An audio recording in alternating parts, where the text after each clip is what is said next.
ladies and gentlemen. I regard it as a great privilege to be here with you today at the International Conference on Bioenergy.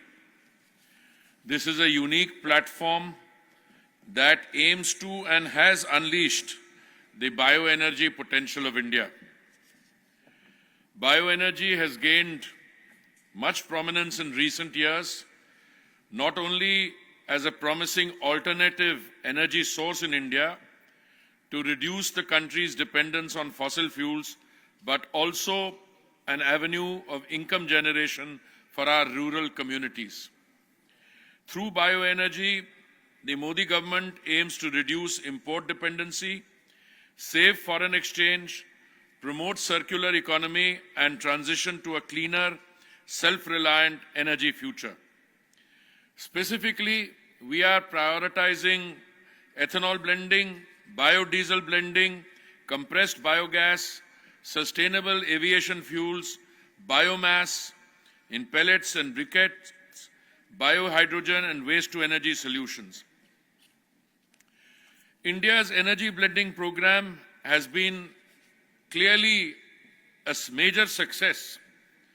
Ethanol blending percentage has gone up from 1.53% in 2014 to 15% in 2024. Buoyed by the success, we advanced the 20% target by 5 years to be completed by the ethanol blending year, which for 2025, which will be by October 2025. And I am very happy to inform you that we are on track to achieve that. India's ethanol blending program has brought many benefits in the last 10 years. And if I have your indulgence, I will just share some of those with you. The foreign exchange saved in the period between 2014 and 2024, that is till 14 July 2024, was rupees 99,014 crores. The carbon dioxide emissions lowered till 14 July 24 for this 10-year period, 519 lakh metric tons. Crude oil substitution achieved till 14 July 24, 173 lakh metric tons. Amount paid to the distillers by OMCs, rupees 1,45,930 crores. Amount paid to the farmers till this date, rupees 87,558 crores. I want to share a personal experience. I had the privilege by a previous government of being appointed as Ambassador of India to Brazil.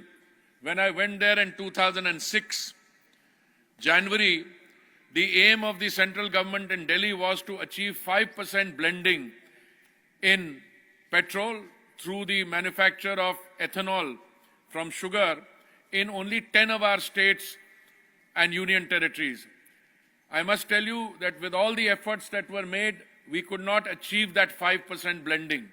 Despite all the efforts made, our ecosystem was not in place, but more than that, somehow it didn't fall in place. And after 2014, from 1.53%, we set ourselves a target of 10% blending by November 2020. We achieved that target 5 months in advance. We had a target of 20% blending by 2030. Because of the success of this program, we have brought the target forward to 2025, October. And I'm very happy to tell you that our blending rate is well over 15% now. And I'm confident that all the teething issues, and I have to thank my senior colleague whose unwavering commitment to the bioenergy program, to ethanol, to all the other allied areas has been a strong inspiration and support to us. We are today well on target to meeting the 20% blending target 5 years in advance. E20 or petrol blended with ethanol is available at 15,600 outlets in the countries.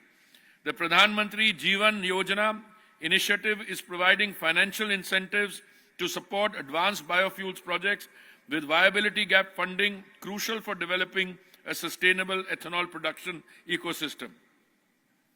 We have set up 2G refineries to make ethanol from Parali in Panipat bamboo in Numaligarh with the twin objective of reducing pollution along with achieving energy security goals.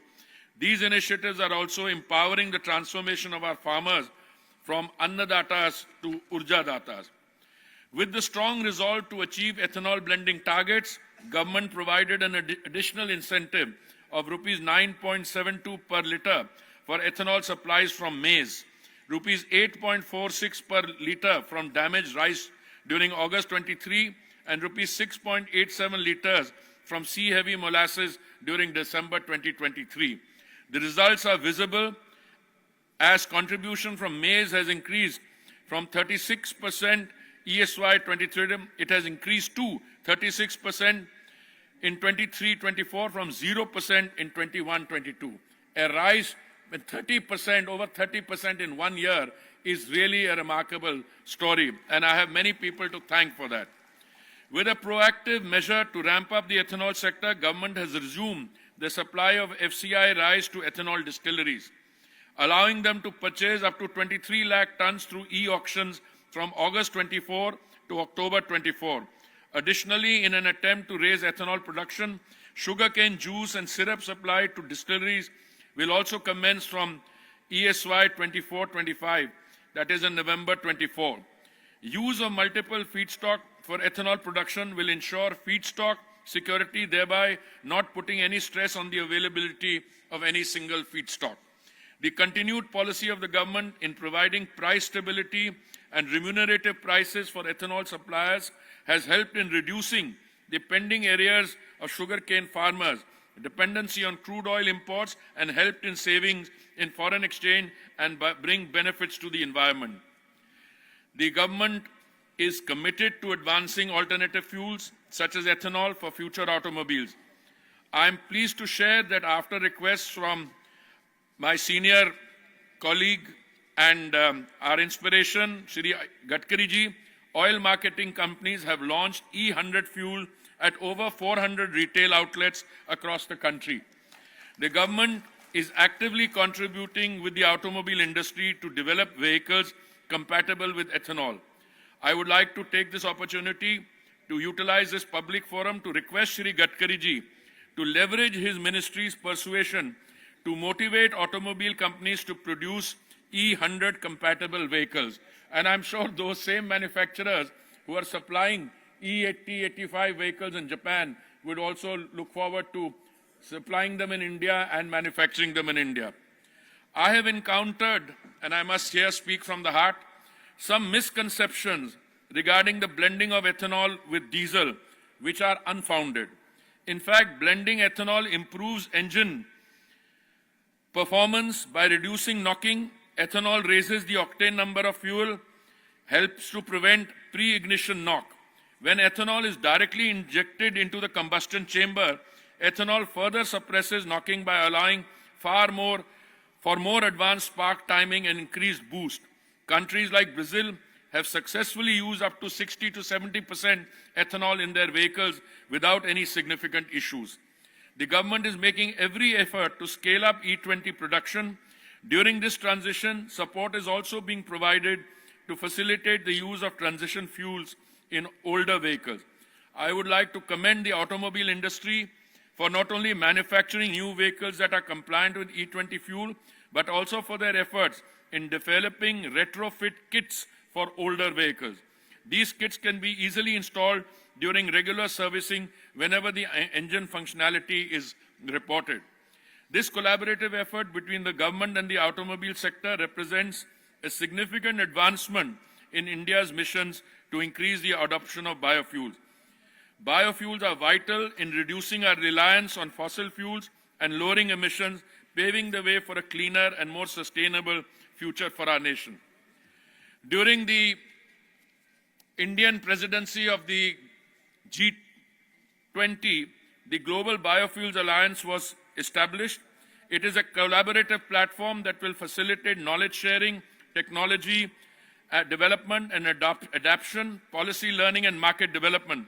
The alliance will capitalize on the $500 billion opportunity as we expedite the uptake of biofuels globally by facilitating technology transfer. And I'm also very happy to report that a very large number of countries and all relevant international organizations are now part of the Global Biofuels Alliance. The SATAT scheme provides CBG production from waste to biomass. It is satisfying to note that 72 CBG plants with an installed capacity of approximately 450 metric tons per day have already been commissioned under the SATAT scheme. We have introduced phase-wise mandatory blending of CBG in CNG and PNG segments of the CGD sector with mandatory blending obligations starting from fiscal year 25-26. We are developing a robust CBG market through long-term agreements with OMCs. The Gobardhan scheme, which aims to establish 500 waste-to-wealth plants, demonstrates India's commitment to bioenergy development. In conclusion, India's energy transition centered on biofuels will require combining disruption and scale, and it will only be truly successful when all stakeholders collaborate. We must realize that this journey is about creating comprehensive ecosystem as much as it is about harnessing specific technologies. IFGE plays a crucial role in this regard as it brings stakeholders to one common platform and fosters innovation in the sector, thus driving growth in the bioenergy sector. This conference is a worthy endeavor in progressing that spirit of collaboration and sharing. I wish it all the success and look forward to hearing about the outcome from the exchange of views, technologies, and ideas on taking the sector forward. Thank you.